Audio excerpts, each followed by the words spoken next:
teachers and pianists. Today we're talking about how to teach the Schubert Impromptu in E flat major, Opus 90 number 2 or D899 number 2. This is part 2 in a two-part series about this piece. If you missed last week's video, then click right up there and you should be able to access that. In that video we talked about the beginning part, which everyone knows how that sounds. Today, I'm going to focus on the B section, as well as the coda, the ending, and some final teaching concerns. So, the B section sounds like this.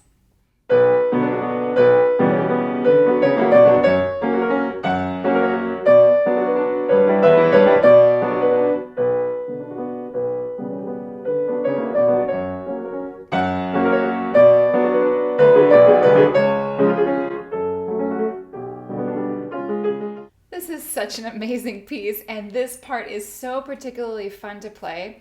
It is such a wonderful example of mature Schubert style, particularly just the amazingness of these chord progressions. Now, I am not a music theorist, and in fact, if I'm perfectly honest with you, I don't even really love theory for the sake of theory. I love theory for the ways that it can inform how we play a repertoire expressively, and so that's what you'll hear me talk a lot about in my videos. If we haven't met before, my name is Jana Williamson, and welcome to my home piano studio in the suburbs of Chicago. I'm so glad you're here watching this video. So if we just take a second to admire some of those chord progressions and even just think about what key we're in, it's actually very important to start there. This piece is written in the key of E flat major. As I said on last week's video, we also have quite a few moments in E flat minor, the parallel minor. But right here in measure 83, we are in B minor. B does not belong in the key of E flat. In no way does it belong there. It just doesn't belong. So if I kind of outline that chord progression, starting in 83,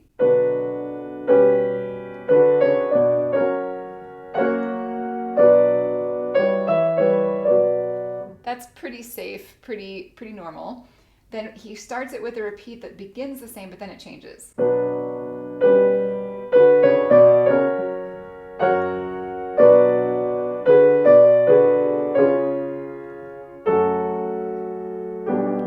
I think that's my favorite chord.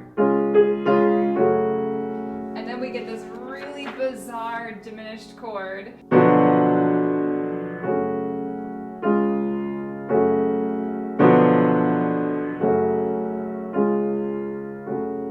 Of course, there's much more from there. Your student does not need to understand all of the intricacies of the flatted second, that G natural, or exactly how everything relates to one another to understand what the normal chords should be in B minor, 1, 4, 5, B minor, E minor, F sharp major, and then to know when there are chords that don't belong in that key. And that we kind of move over to tonicizing the F sharp minor. We've got that really interesting G natural. And just point out to them, even maybe have them close their eyes and listen to some of these chords and just raise their hand when they think one sounds interesting or unexpected or unusual. If you've known this piece for a long time, which I'm guessing a lot of pianists watching this have known this for years and years, then the chords might not sound quite so unusual or foreign or interesting to you. So it's important that we put on fresh eyes and think, oh my gosh, that G major chord is really weird right there. That's not what I would expect. Particularly in the early 19th century, that's an unusual chord to use. If you find this kind of thing interesting, or if you love Schubert, if you have thoughts about wanting to know why Schubert wrote what he wrote, then I'd love for you to check out the Patreon membership. I'm going to put a bonus video there all about meaning in Schubert's music. I have an entire presentation for piano teachers called Schubert, Man of Melody and Mystery. If you're interested in that presentation, you can also contact me about giving presentation to your Music Teachers Association or other group. But I'm going to give a little taste of that in a video only for my Patreon subscribers, where I talk about these chord relationships and what might that have meant to Franz Schubert in 1827 when he wrote this piece. All right, so we've talked about calling our students' ears to those interesting chords and remembering that the harmony should inform our expressive choices, our musical choices. So let's break this down on how your student actually might learn this. I see this part beginning at measure 83 as really a 4-part structure. We have the melody on top. Secondarily to that, we have the bass. Then we have the right hand chords and the left hand chords. So you could think of that as just one part if you wanted. It shows up, many measures have, I guess a total of 8 notes in them. Whatever. We've still got the right hand chords and the left hand chords. So I could block those together. This is measure 83 blocked.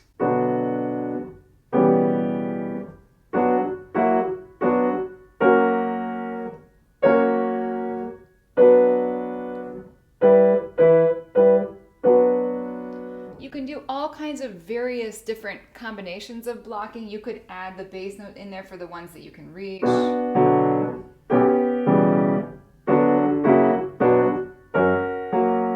You could do the soprano and the bass alone.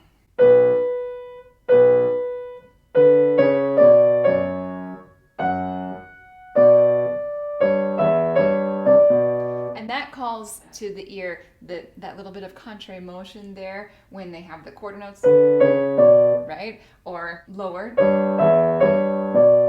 And what nice voice leading that is right there. So I think a lot of students will miss the fact that the right hand chord and the left hand chord are the exact same thing, or almost the exact same thing, different inversion or different version of the same harmony. So important to make sure our students do understand all the things that are going on. Melody, bass line, and inner harmony, and that the right hand and left hand inner harmony are oftentimes the same or very similar, working together. Of course, when we have that much texture going on, then we have some technical difficulties of primarily the issue here is being able to play the top melody well with the pinky or the top fingers on our hand while also playing accompaniment. And this is a late intermediate skill that students all of a sudden, before they enter the advanced level, do need to understand within one hand, how do I play something melodic that's the primary focus, as well as something that is an accompanimental figure. First of all, we want to talk about calibrating the weight of the hand over towards that pinky. I had one teacher who used to say, put steel in your pinky, like your pinky was just really strong, and she didn't mean hit it, she just meant make it strong, don't let it be flabby or fall over. That nice strong B.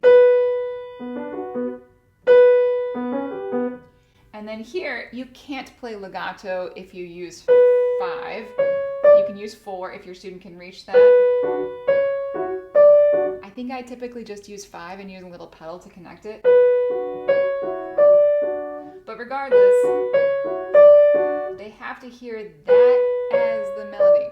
One way to practice this in order to get the right sound in your ear, what you're going for, the vision of what you're listening for, is to actually separate this into 2 hands. Of course, you can't perform it this way. This is a practice technique.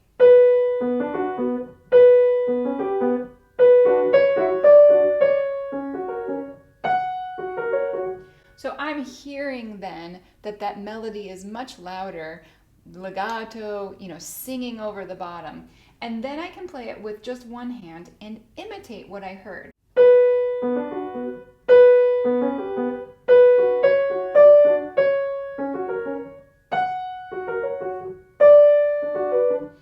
Students can very quickly, with this piece as well as a lot of other pieces that have a lot of octaves or large chords, turn into a constantly expanded and stretched hand that turns into some sort of very tense claw. You can play the B with a closed hand, like this.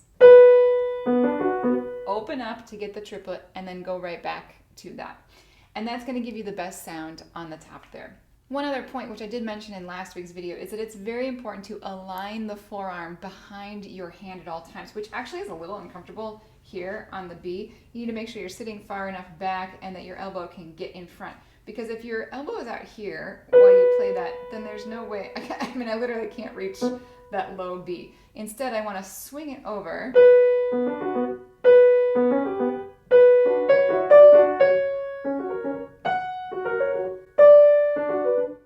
So as I said in last week's video, this feels a little bit like a spring thunderstorm amidst a beautiful spring day.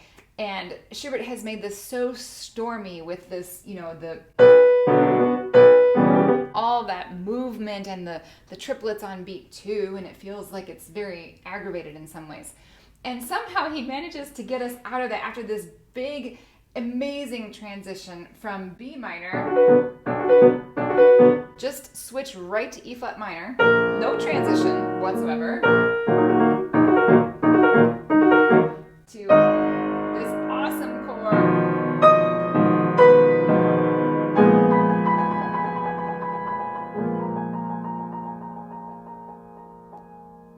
Lots of rotation on that part right there. Back to exactly what happened at the beginning.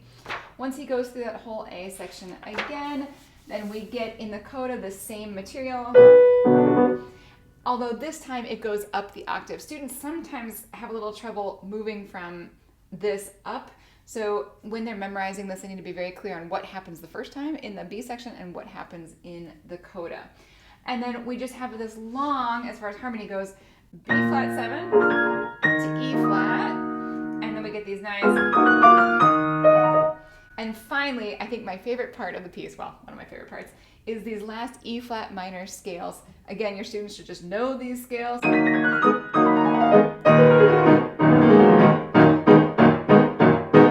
Now right there, the right hand does play 4-note chords, which, fun fact, 4-note chords are a little bit easier to navigate on the black keys sometimes than the white keys because it's just a tiny bit smaller distance. The left hand is not playing 4-note chords, it's just playing triads. So that's one of the reasons I think this is a little bit easier for a smaller hand, is that they're not both required to do 4-note chords at that point. And then we have our last 5-1 in E flat minor. So while this is a piece that we call it being an E flat major, the key signature is E flat major and it begins very clearly in E flat major, Schubert ends it on E flat minor. And I'd encourage you again to look at that Patreon video because I have an idea about what this might have meant to Schubert. In general, this is a very long piece. It requires a lot of endurance. It requires students to understand that they have to find places to release any tension that they've built up, either in big chords or long scale passages. And they have to practice just playing it through many times or practice performing the entire piece so that they get that real feeling of what it takes in order to get from the beginning to the end with enough energy to finish it in this sforzando, fortissimo, very angsty kind of mood. Your student definitely wants to play that last page a lot of times with a lot of fresh energy. And almost like, runners running long distance, they still kick it at the end, right? For the last few hundred yards or whatever. Your student has to have that final kick of energy when they get here and have a real vision for finishing this with just a lot of passion so it doesn't come off as tired at the end or lackluster in any way. Just to also address pedal, I think pedal, as I said in the previous video, is quite complicated in this particular piece, and if you listen to multiple professional recordings, you'll hear lots of different choices. It's notable that in measure 83, as well as the beginning of the coda, Schubert marks a staccato on that low B, and then an accent on the half note chord above that. I don't think you can pedal that if you're really observing that marking. If you have a really good responsive foot, you could do a tiny pedal singularly on the B, but I think best for students is probably to do no pedal on the downbeat, pedal beat 2. And then yes, absolutely pedal measure 85 on each beat, one pedal per quarter note.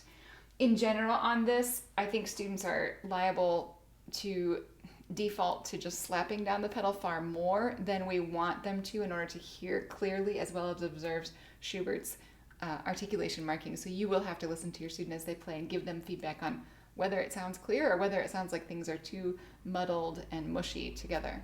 All right, I hope that's given you some great ideas on working on this Schubert piece. I do have other videos covering similar pieces by Schubert as well as an easier waltz. So click up there, check those out.